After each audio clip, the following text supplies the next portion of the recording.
மீனா, ராஜி, கோமதி 3 பேருமே உட்காந்து பேசிட்டு இருக்காங்க. அப்ப மீனாக்கு ஃபோன் வருது. அட்டெண்ட் பண்ணி பேசுறாங்க. தங்கமயில், எப்படி இருக்க மீனா?" அப்படின்னு கேட்குறாங்க. "நான் நல்லா இருக்கேன்க்கா." "ஆமா, என்ன உங்களுக்கு? நீங்க செக்கப் போகணும்ல. அப்பாயின்மெண்ட் ஏதாவது உங்களுக்கு வாங்கி தரட்டுமா இந்த மாசம்?" அப்படின்னு மீனா கேட்குறாங்க. "இல்ல மீனா, நான் அதெல்லாம் நானே வாங்கிட்டேன். நாளைக்கு நான் செக்கப் போயிடுவேன்." "யார் உங்க கூட வரா? உங்க அம்மா யாராவது வராங்களா?" அப்படின்னு மீனா கேட்குறாங்க. "அவங்கலாம் வரல. நான் மட்டும் தான் தனியா போறேன்." "எப்படிக்கா தனியா போவீங்க?" "பரவாயில்ல மீனா, நான் பார்த்துப்பேன். ஒண்ணும் பிரச்சனை இல்ல." அப்படின்னு சொல்லிட்டு ஃபோன கட் பண்றாங்க. "என்னடி தனியா போக போறாளா?" அப்படின்னு கோமதி கேட்குறாங்க. "ஆமா, அவங்க அம்மா எப்பவுமே எதுக்குமே கூட வரமாட்டாங்க." அப்படின்னு சொல்லிட்டு மீனா சொல்றாங்க. "ஐய்யய்யோ! நான் கூட போக முடியாதே. நாளைக்கு எனக்கு கோச்சிங் கிளாஸ் இருக்கு." அப்படின்னு ராஜி சொல்றாங்க. "என்ன ராஜி, இன்னும் உனக்கு கிளாஸ் முடியலையா?" அப்படின்னு மீனா கேட்குறாங்க. "இல்ல, இன்னும் முடியல. நாளைக்கு முக்கியமானது நோட்ஸ்லாம் எடுக்கணும்." அப்படின்னு சொல்றாங்க. "பாவம் தான், என்ன பண்ணுறதுன்னே தெரியல." அப்படின்னு சொல்லிட்டு மீனா சொல்லிட்டு இருக்காங்க. "ஏய், எங்கடி போறா? எந்த ஹாஸ்பிட்டல்?" அப்படின்னு விசாரிக்கிறாங்க. அந்த ஹாஸ்பிட்டல் நேம் சொல்றாங்க. "நல்ல ஹாஸ்பிட்டல் தான் அது. நல்லா தானே பார்ப்பாங்க." அப்படின்னு கோமதி சொல்றாங்க.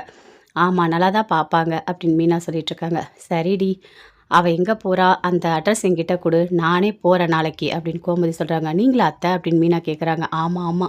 தனியாலாம் போகக்கூடாதுடி. ஸ்கேன் பண்ணுறதுக்கு கூட நான் போறேன். யாருமே இல்லைனா ரொம்ப கஷ்டமா இருக்கும். எங்க வீட்டு வாரிசுடி." அப்படின்னு கோமதி சொல்றாங்க. "சரி, நான் அட்ரஸ் தரேன் அத்தை." அப்படின்னு சொல்லிட்டு மீனா தராங்க. கோமதி யோசிக்கிறாங்க. போயிட்டு நம்ம தங்கமயில் கூட இருக்கணும் ஹாஸ்பிட்டல்ல அப்படின்னு சொல்லிட்டு. வடிவு, அப்பத்தா எல்லாருமே சேர்ந்து ஹாஸ்பிட்டல்லேருந்து டிஸ்சார்ஜ் ஆகி வீட்டுக்கு வராங்க. வந்த உடனே அப்படியே பார்க்குறாங்க கோமதி, ராஜி எல்லாருமே. திரும்பி முத்துவேல் அப்படியே பார்க்குறாரு. பாசமா பார்க்குறாரு. அப்படியே அப்பாவுக்கு உடம்பு சரியாயிடுச்சு அப்படின்னு சொல்லிட்டு அப்படியே ராஜி நினைக்கிறாங்க. "இங்க பாரும்மா, அண்ணன நல்லா பார்த்துக்கோ." சரி, சரி, நான் பார்த்துக்கிறேன்." அப்படின்னு சொல்றாங்க.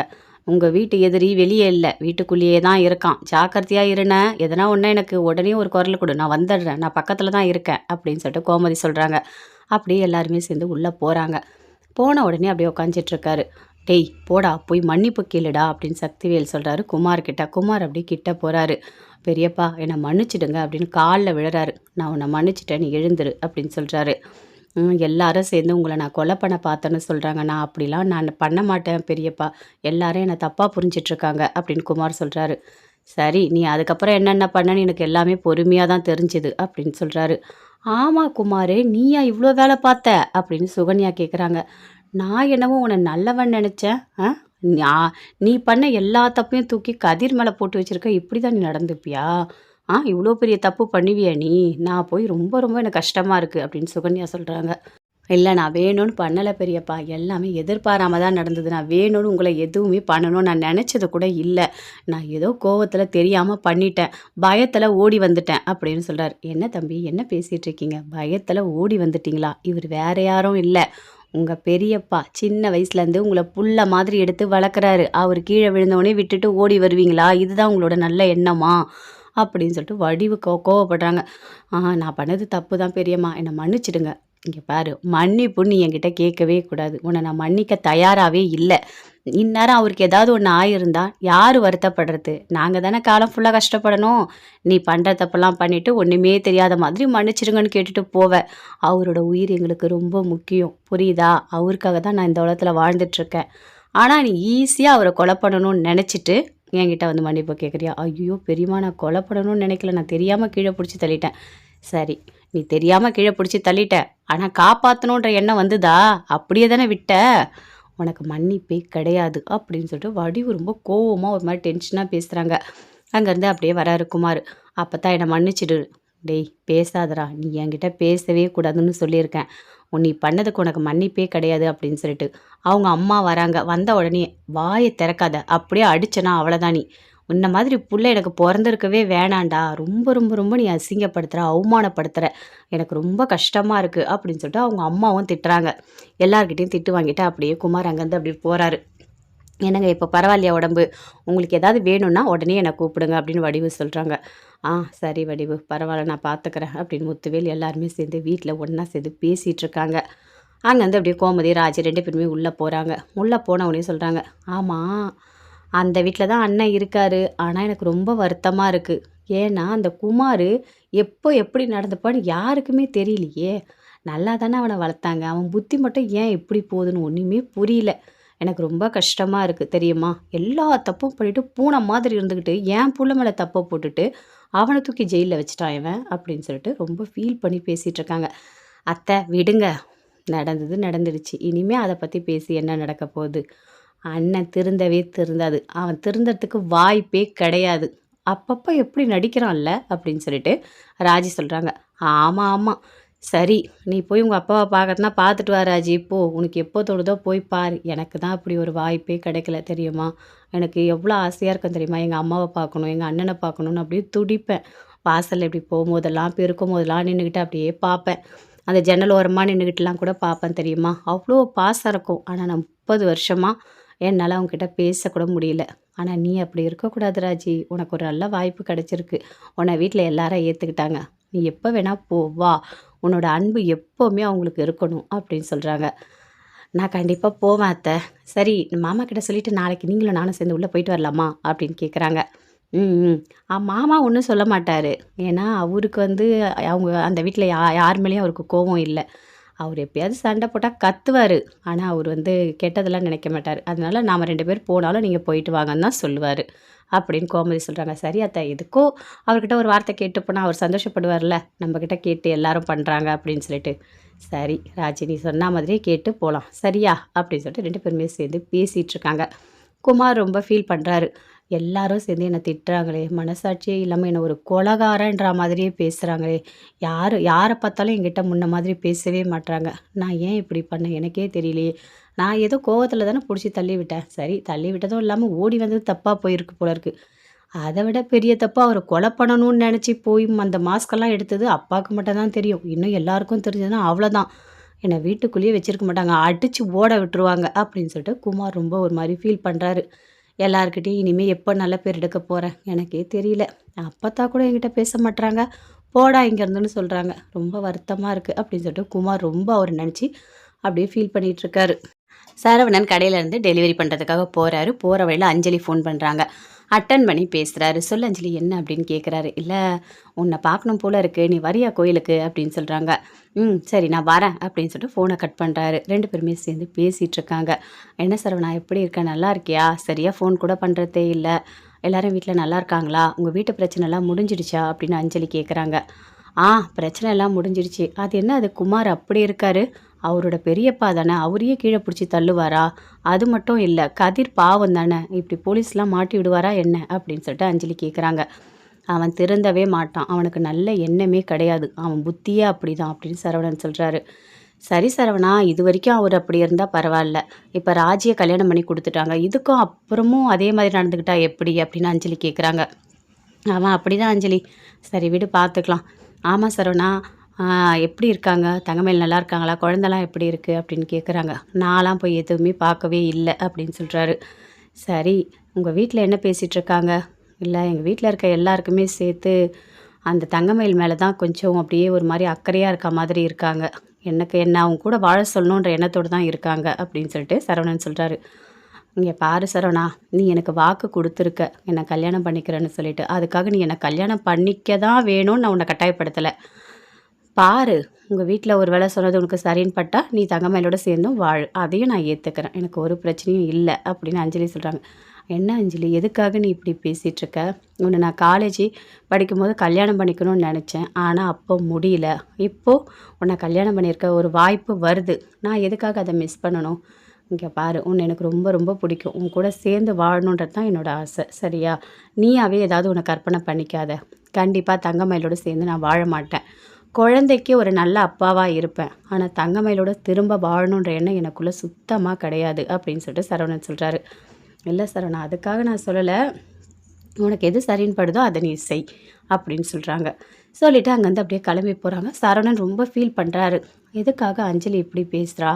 பரவால்ல தங்கமயில் கூடயே சேர்ந்து வாழு அப்படின்ற மாதிரி பேசிட்டு இருக்கா. ஆனா எனக்கு அஞ்சலிய தானே புடிச்சிருக்கு. நான் அஞ்சலி கூட தானே வாழணும் அப்படின்னு சொல்லிட்டு சரவணன் ரொம்ப ஃபீல் பண்றாரு. என்ன இவ்ளோ கஷ்டமா இருக்கு. நிம்மதின்றது இல்லாம போயிடுச்சு. தங்கமயில் கூட இருக்கும்போதும் நிம்மதி இல்ல. இப்ப அவ போன உடனேயும் நிம்மதி இல்ல. ஏதோ ஒரு வகையில அவ எனக்கு கஷ்டத்த குடுத்துக்கிட்டே தான் இருக்கா அப்படின்னு சொல்லிட்டு போறாரு பாருக்கு. போயிட்டு நல்லா குடிக்கிறாரு ஃபுல்லாக. குடிக்கும்போது யோசிக்கிறாரு, எதுக்காக இவ்வளோ கஷ்டத்த அனுபவிக்கிறேன்னு எனக்கு தெரியவே இல்லையே கடவுளே! அப்படின்னு சொல்லிட்டு பயங்கரமாக ஃபுல்லாக குடிக்கிறாரு. குடிச்சிட்டு அஞ்சலியை பற்றி அப்படி நினைக்கிறாரு. நான் அஞ்சலியை கல்யாணம் பண்ணிக்கணும், அஞ்சலி கூட வாழணும்னு சொல்லிட்டு எவ்வளோ ஆசைப்பட்டேன். ஆனால் அதெல்லாம் எதுவுமே நடக்கவே மாட்டுது. அஞ்சலி ஒரே நிமிஷத்தில் உங்களுக்கு யார் கூட வாழணும்னு தோணுதோ வாழ்ந்துக்கோங்க அப்படின்னு சொல்லிட்டு அவள் இங்கேருந்து போயிட்டா அப்படின்னு சொல்லிட்டு ரொம்ப ஃபீல் பண்ணிகிட்ருக்காரு சரவணன். வீட்டில் எல்லாருமே சேர்ந்து இருக்காங்க. பாண்டியன் வராரு. வாங்க உட்காருங்க அப்படின்னு சொல்லிட்டு பேசிகிட்டு இருக்காங்க. என்ன உங்கள் அண்ணன் வந்துட்டாரா, எப்படி இருக்காரு அப்படின்னு பாண்டியன் கேட்குறாரு. நல்லா தான் இருக்கார், வீட்டுக்கு வந்துட்டாரு அப்படின்னு சொல்லிட்டு கோமதி சொல்கிறாங்க. இங்கே பாரு கோமதி, நீயும் சரி ராஜியும் சரி 2 பேருமே சேர்ந்து உங்கள் அண்ணனை போய் பார்க்குறதுனா பார்த்துட்டு வாங்க அப்படின்னு சொல்கிறாரு. ஆமாங்க, நாளைக்கு தான் நாங்கள் போகணும் அப்படின்னு சொல்கிறாங்க. சரி, அவரை நல்லா பார்த்துக்கோங்க சரியா அப்படின்னு பாண்டியன் பேசிகிட்டே இருக்காரு. சரி சாப்பிட்லாம் வாங்க அப்படின்னு சொல்லிட்டு எல்லாருமே சேர்ந்து ஒன்றா சாப்பிட்றாங்க. சாப்பிட்டுக்கிட்டே இருக்கும்போது அங்கே வந்து சரவணன் வராரு. டேய் வாடா, நீ வந்து சாப்பிட்றா, மூஞ்சி கைக்கெல்லாம் கழுவிட்டு வா அப்படின்னு கோமதி சொல்கிறாங்க. இல்லைம்மா, எனக்கு சாப்பாடு வேண்டாம், நான் வர வழியிலே சாப்பிட்டேன் அப்படின்னு சொல்கிறாரு. டேய் என்னடா பேசுகிற, வர வழியிலே சாப்பிட்டியா, ஏன் ஒரு ஃபோன் பண்ணி சொல்ல மாட்டியா அப்படின்னு கோமதி கேட்குறாங்க. நான் சாப்பிட்டேம்மா அப்படின்னு சொல்கிறாரு. என்னடா குடிச்சிருக்கியா, சொல்லு குடிச்சிருக்கியா அப்படின்னு கேட்குறாங்க. அவனை பார்த்தாலே தெரியுது குடிச்சிருக்கான், அவங்ககிட்ட போய் குடிச்சிருக்கியான்னு கேட்குறியா அப்படின்னு பாண்டியன் சொல்கிறாரு. டேய் எதுக்குடா குடிச்ச, எதுவுமே பேசவே இல்லை, அப்படியே அமைதியாக இருக்காரு. டேய் அப்பா கேட்குறாருல, வாயை திறந்து பதில் சொல்லு, எதுக்குடா குடிச்சிட்டு வந்த அப்படின்னு கேட்குறாங்க கோமதி. எனக்கு வீட்லேயும் நிம்மதி இல்லை, என் மனசுலேயும் நிம்மதி இல்லை, அதான் நான் குடித்தேன் அப்படின்னு சொல்கிறாரு. உடனே பாண்டியன் கேட்குறாரு, என்னடா நிம்மதி இல்லை, குடித்தா நிம்மதி வந்துடுமா அப்படின்னு சொல்லிட்டு. சரவணன் எதுவுமே பேசவே இல்லை, அப்படியே ரூம்குள்ளே போகிறாரு. என்னங்க இது, இவன் இப்படி பண்ணிகிட்ருக்கான், நீங்கள் கேள்வி கேட்டுகிட்டே இருக்கீங்க, அதை மதிக்காமல் அவன் உள்ளே போயிட்டே இருக்கான் அப்படின்னு சொல்லிட்டு கோமதி சொல்கிறாங்க. விடு கோமதி, இப்போ நம்ம பேச வேண்டாம், காலையில் பேசிக்கலாம் எதுவாக இருந்தாலும் அப்படின்னு பாண்டியன் சொல்கிறாரு. என்னங்க இது, அவன் குடிக்கவே மாட்டான், இந்த மாதிரி குடிச்சிட்டு வந்திருக்கான், பார்க்கவே ரொம்ப கஷ்டமாக இருக்குங்க அப்படின்னு சொல்லிட்டு கோமதி ஃபீல் பண்ணி பேசுகிறாங்க. இங்கே பாரு கோமதி, அவன் மனசுக்குள்ளே அந்த பொண்ணை தான் நினச்சிட்ருக்கான், அந்த அஞ்சலி பொண்ணை தான் நினச்சிட்ருக்கான். அந்த பொண்ணு கூட தான் வாழணுன்ற எண்ணம் இவனுக்கு இருக்குது, அதனால தான் அவன் இப்படிலாம் பண்ணிகிட்ருக்கான் அப்படின்னு சொல்லிட்டு பாண்டியன் சொல்கிறாரு. என்னங்க இது, அவன் பொண்டாட்டி மாசமாக இருக்கா, குழந்தை இப்போ தான் பிறக்க போகுது, இப்போ போய் இன்னொரு பொண்ணு கூட வாழணும்னு நினைக்கிறான், இதெல்லாம் நல்லா இருக்கா அப்படின்னு சொல்லிட்டு கோமதி கேட்குறாங்க. நமக்கு தப்புன்னு தெரியுது, ஆனால் அவனுக்கு தெரியலையே, நாம் என்ன பண்ண முடியும், நம்ம எவ்வளவோ எடுத்து சொல்லிட்டோம், குழந்தை வயிற்றில் இருக்குது, அதுக்காவது கொஞ்சம் மன்னிச்சுட்டு ஏதாவது ஒன்று பண்ணுன்னு சொல்லிட்டு, அவன் அதெல்லாம் எதையுமே காதில் வாங்கிக்க மாட்டான், அதுக்கு நாம் என்ன பண்ண முடியும் அப்படின்னு சொல்லிட்டு பாண்டியன் ரொம்ப ஒரு மாதிரி ஃபீல் பண்ணி பேசிகிட்டு இருக்காரு. கோமதியும் ரொம்ப ஃபீல் பண்ணுறாங்க. என்னங்க இவனை புரிஞ்சிக்கவே முடியல, காலைல கண்டிப்பாக கேளுங்க, இந்த மாதிரி டெய்லி குடிச்சிட்டு வந்தால் கஷ்டமாக இருக்குங்க, அப்புறம் அவன் தப்பான வழிக்கு போயிடுவான் அப்படின்னு சொல்லிட்டு கோமதி சொல்கிறாங்க. காலைல எழுந்துக்கிட்டோம், நான் கேட்குறேன் சரியா அப்படின்னு சொல்லிட்டு பாண்டியன் சொல்கிறாரு. அதே மாதிரி காலைல எழுந்து சரவணன் வராரு. வந்த உடனே பாண்டியன் கேட்குறாரு, எதுக்காக நைட்டு குடிச்ச அப்படின்னு சொல்லிட்டு. அப்பா ஒரு வாட்டி குடிச்சிட்டேன்ப்பா, இனிமேல் குடிக்க மாட்டான்ப்பா அப்படின்னு சொல்கிறாரு. எதுக்காக குடித்தேன்னு கேட்டேன், நீ ஏன் குடிச்சேன்னு நான் கேட்கல, ஏன் குடித்த காரணம் சொல்லு அப்படின்னு கேட்குறாரு. இல்லைப்பா ரொம்ப டயர்டாக இருந்தது அதான் குடித்தேன். ஏய் ஆய மூடுடா, என்ன டயர்டாக இருந்தது, என்ன நீ அப்படி டயர்டாக இருந்துச்சு, இவ்வளோ நாளாக தான் வேலைக்கு போகிற, அதுக்காக குடிப்பியா அப்படின்னு கேட்குறாரு. உண்மையை சொல்லு, என்ன அந்த அஞ்சலி பொண்ணை வந்து நீ கல்யாணம் பண்ணிக்கணும்னு நினைக்கிறியா அப்படின்னு கேட்குறாரு. அப்பா என்னப்பா எப்படி கேட்குறீங்க அப்படின்னு சரவணன் கேட்குறாரு. ஏய் வாய முடின்னு பதில் சொல்கிறா அப்படின்னு கோமதியும் திட்டுறாங்க. இல்லைம்மா எனக்கு தங்கமயில பிடிக்கல. சரி தங்கமயில பிடிக்கல, அப்போ உனக்கு அஞ்சலி பிடிச்சிருக்கா, எதுவாக இருந்தாலும் அப்படியே வாயை திறந்து சொல்லிவிடு, மனசில் என்ன இருக்கோ அதை அப்படியே சொல்லிவிடு, அதை விட்டுட்டு இங்கே ஏமாற்றிக்கிட்டு குடிச்சிட்டு இந்த மாதிரிலாம் பண்ணிகிட்டு இருந்தால் அது நல்லா இருக்காது அப்படின்னு கோமதி சொல்கிறாங்க. இல்லைம்மா எனக்கு தங்கமயில பிடிக்கல, அவ்வளோதான். சரி பிடிக்கலன்னா விட்டுட்டு போயேன்டா, உன்னை யார் இப்போ சேர்ந்தா வாழ சொல்கிறாங்க, நீ எதுக்காக இப்படி குடிச்சிட்டு வர, உன் மனசில் என்ன ஓடிட்டுருக்கு அப்படின்னு சொல்லிட்டு 2 பேருமே சேர்ந்து பயங்கரமாக திட்டுறாங்க. அப்பா சாரிப்பா, இனிமேல் நான் குடிக்க மாட்டேன்ப்பா, இதுவே லாஸ்ட்டுப்பா அப்படின்னு சொல்லிட்டு சரவணன் அங்கேருந்து அப்படியே போகிறாரு. இங்கே பாரு கோமதி, அவனை கொஞ்சம் பார்த்துக்கிட்டே இரு, அவன் என்ன பண்ணுறான் ஏது பண்ணுறான்னு எல்லாமே நீ வாட்ச் பண்ணிகிட்டே இரு. நானும் கடையில் வந்துட்டு அவன் என்ன பண்ணுறான்னு பார்த்துட்ருக்கேன், அவன் ஏதோ ஒரு தப்பான வழிக்கு போகிற மாதிரி இருக்குது அப்படின்னு சொல்லிட்டு பாண்டியன் கோமதி கிட்ட சொல்கிறாங்க. கோமதி ரொம்ப ஃபீல் பண்ணுறாங்க. தங்கமயில் ஹாஸ்பிட்டலுக்கு கிளம்பி போகிறாங்க. போன உடனே அங்கே பார்க்குறாங்க, டாக்டர் வெயிட் பண்ணுறாங்க. என்னம்மா உன் கூட யாரும் வரலையா அப்படின்னா டாக்டர் கேட்குறாங்க. இல்லை என் கூட யாரும் வரல அப்படின்னு தங்கமயில் சொல்கிறாங்க. இல்லை நான் வந்திருக்கேன் அப்படின்னு சொல்லிட்டு உள்ளே கோமதி வராங்க. அத்தை நீங்களா அப்படின்னு சொல்கிறாங்க தங்கமயில். ஆமாம் நான் தான் வந்திருக்கேன். இவளோட அத்தைனா அப்படின்னு சொல்கிறாங்க. ஓ அப்படியா, ஓகே ஸ்கேன்லாம் பண்ணி பார்த்தாச்சு, குழந்தை நல்லா இருக்குது, ஒன்றும் பிரச்சனை கிடையாது, நீங்கள் நல்லா பார்த்துக்கங்க அப்படின்னு சொல்லிட்டு டாக்டர் சொல்கிறாங்க. ஓகே அப்படின்னு சொல்லிட்டு 2 பேருமே சேர்ந்து வெளியே வராங்க. வந்த உடனே தங்கமயில் சொல்கிறாங்க, என்ன அத்தை எதுக்காக நீங்கள் இவ்வளோ தூரம் வந்தீங்க, நானே பார்த்துருப்பேன்ல அப்படின்னு சொல்லிட்டு. என்னம்மா பேசிகிட்டு இருக்க? தனியாக வருவியா நீ ஸ்கேன் பண்ணுறதுக்கு? இங்கே பாரு, இனிமேல் நீ செக்கப் ஏதாவது போகணுன்னா நீ எனக்கு ஒரு ஃபோன் பண்ணு, நான் வந்துடுறேன், நீயும் வா, 2 பேரும் சேர்ந்து போகலாம், சரியா? தனியாலாம் போக வேண்டாம் அப்படின்னு சொல்லிட்டு கோமதி சொல்கிறாங்க. சரி, நான் போயிட்டு வரேன் ஆட்டோவில், நீ பார்த்து போயிடுவியா இல்லை உன்னை விட்டுட்டு போகவா அப்படின்னு கேட்குறாங்க. இல்லை அத்தை, நான் போயிடுவேன், நீங்கள் கிளம்பி போங்க, ரொம்ப தேங்க்ஸ் அத்தை வந்ததுக்கு அப்படின்னு தங்கமயில் சொல்கிறாங்க. சரிம்மா, இதில் ஒன்றும் இல்லை, சரியா, நான் போயிட்டு வரேன் அப்படின்னு சொல்லிட்டு அங்கே வந்து அப்படியே போகிறாங்க. தங்கமயில் ரொம்ப ஃபீல் பண்ணுறாங்க. என்னதான் இருந்தாலும் அத்தை வந்து பார்த்துட்டு போகிறாங்க, ரொம்ப பெரிய விஷயந்தான். நாம் மட்டும் தப்பு பண்ணாமல் இருந்திருந்தா கண்டிப்பாக அந்த வீட்டில் நம்மளை இன்னும் நல்லா பார்த்துருப்பாங்க. நான் பண்ண தப்பு தான் எல்லாத்துக்குமே காரணமே. நான் அவங்கள போலீஸ் ஸ்டேஷன் எல்லா இடத்துலையும் மாட்டி விட்டுட்டேன், அதனால தான். இல்லைன்னா என்னோடய வாழ்க்கை நல்லா தான் இருந்திருக்கும். நான் சொன்ன பொய்யால் இன்றைக்கி இவ்வளோ பெரிய கஷ்டத்தை நான் அனுபவிச்சிட்ருக்கேன் அப்படின்னு சொல்லிட்டு தங்கமயில் ரொம்ப ஒரு மாதிரி ஃபீல் பண்ணி பேசிகிட்ருக்காங்க. மனசுக்குள்ளேயே நினச்சிட்ருக்காங்க. உடனே மீனாக்கு ஃபோன் பண்ணுறாங்க. சொல்லுங்கக்கா, என்ன அப்படின்னு கேட்குறாங்க. இல்லை, நீ கொடுத்தியா அத்தைக்கிட்ட அட்ரஸ்ஸு? அத்தை இங்கே வந்திருந்தாங்க ஹாஸ்பிட்டலுக்கு அப்படின்னு தங்கமயில் சொல்கிறாங்க. ஆமாக்கா, அவங்க தான் வரேன்னு சொன்னாங்க, நான் தான் கொடுத்தேன் அப்படின்னு மீனா சொல்கிறாங்க. இல்லை மீனா, அவங்களுக்கு ஏன் வயசானவங்க, அவங்களுக்கு எதுக்காக கஷ்டத்தை கொடுக்குற அப்படின்னு சொல்கிறாங்க. பரவாயில்ல, அதெல்லாம் ஒன்றும் இல்லை, அவங்க வீட்டு வாரிசு அவங்க பார்க்குறாங்க, இதில் என்ன இருக்குது? நீங்கள் இனிமேல் செக்கப்புக்கு உங்கள் அம்மா வரலனாலும் பரவாயில்ல, நீங்கள் அத்தையை கூட்டிகிட்டு போங்க, ஒன்றும் தப்பு இல்லை அப்படின்னு மீனா சொல்கிறாங்க. சரி மீனா, நான் செக்கப்லாம் முடிச்சிட்டேன், குழந்தெல்லாம் நல்லா இருக்குன்னு சொல்லிட்டாங்க, சரி நான் போயிட்டு வரேன் அப்படின்னு சொல்லிட்டு ஃபோனை கட் பண்ணிவிட்டு போகிறாங்க. அப்படியே வீட்டுக்கு வராங்க. வந்த உடனே ரொம்ப ஒரு மாதிரி அமைதியாக உட்காந்துட்ருக்காங்க. அங்கேருந்து பக்கத்தில் வராங்க. ராஜி வந்து கேட்குறாங்க, என்ன அத்தை ஒரு மாதிரி இருக்கீங்க அப்படின்னு சொல்லிட்டு. அதுவாடி ஒன்றும் இல்லை, ஹாஸ்பிட்டலுக்கு போயிட்டு வந்தால் ரொம்ப டயர்டாக இருக்குது அப்படின்னு சொல்கிறாங்க. இருங்க அத்தை வரேன் அப்படின்னு போய்ட்டு தண்ணியெல்லாம் கொண்டு வந்து கொடுக்குறாங்க, குடிக்கிறாங்க. ஓ, நீங்கள் தங்கமயில் அக்காவோட நீங்கள் ஹாஸ்பிட்டல் போனீங்களா? எப்படி இருக்குது குழந்தை, நல்லா இருக்கா அப்படின்னு ராஜி கேட்குறாங்க. குழந்தெல்லாம் நல்லா இருக்கு, ஆரோக்கியமாக இருக்குன்னு சொன்னாங்க. இருந்தாலும் பாவம், அவள் தனியாக போகிறா, எப்படி அவங்க வீட்டில் இப்படிலாம் ஒத்துக்கிறாங்கன்னு தெரியல.